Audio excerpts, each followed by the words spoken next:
হরে কৃষ্ণ। শুভ সকাল বন্ধুরা, আশা করি সবাই খুব ভালোই আছেন। আমি বিল্টু আর আপনারা দেখছেন ওয়াটার ওয়েজ লাইফস্টাইল।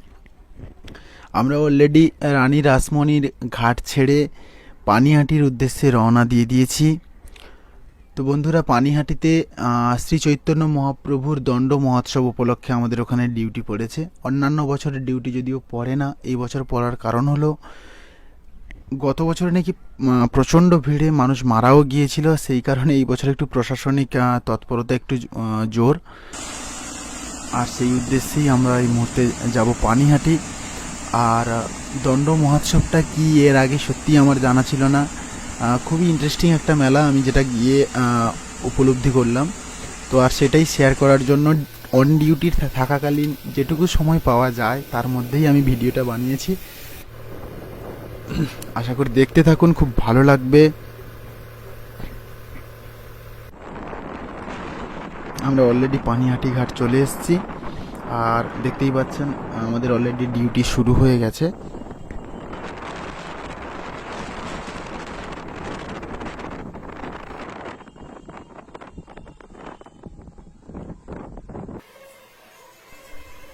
ওপার থেকে ভ্যাসেল করে মানুষজন পানিহাটির উদ্দেশ্যে আসছে এই মেলা অংশগ্রহণ করার জন্য।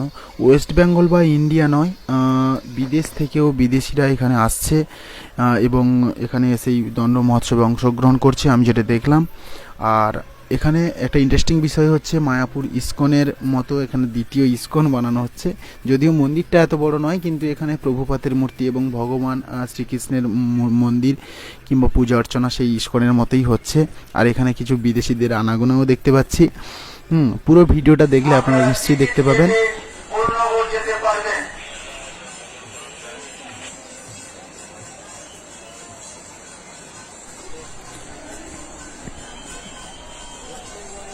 এখানে অলরেডি মা গঙ্গাতে পুণ্য স্নান শুরু হয়ে গেছে। এখানকার পূজার নিয়ম হচ্ছে সবাই আসে এখানে মা গঙ্গাতে পুণ্য স্নান করে এবং করার পর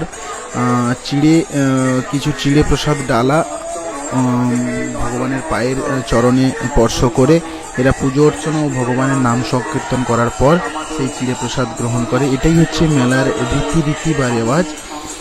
চলুন আর বেশি কথা না বলে আপনাদের মেলার ভেতরে নিয়ে যাব এবার, আর নিয়ে গিয়ে দেখানোর চেষ্টা করবো। দেখতে থাকুন।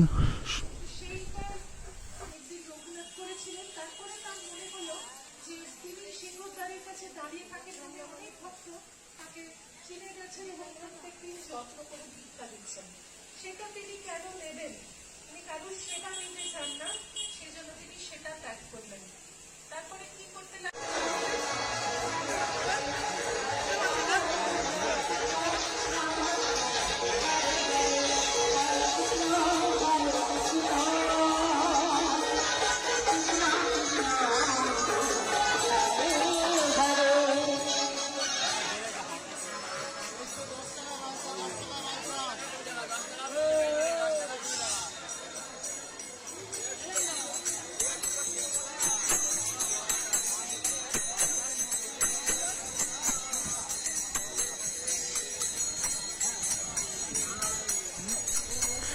কথিত আছে আজ থেকে 507 বছর পূর্বে নাকি ভগবান শ্রী চৈতন্য মহাপ্রভু এখানে চিড়ে প্রসাদ গ্রহণ করে পুরীর উদ্দেশ্যে রওনা হয়েছিলেন।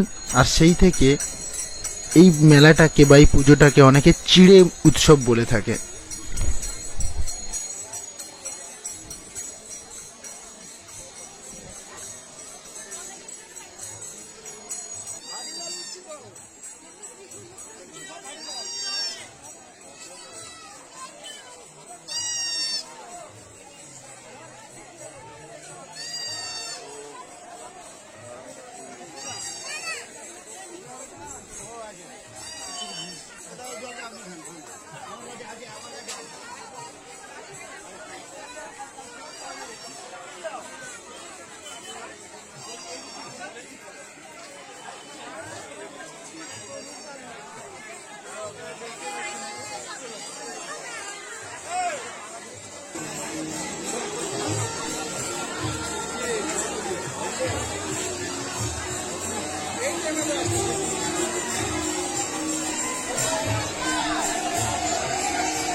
যখন নিত্যানন্দ ছিলেন তখন কিভাবে কীর্তন নৃত্য হয়েছিল। तो उस समय रघुनाथ दास गोस्वामी के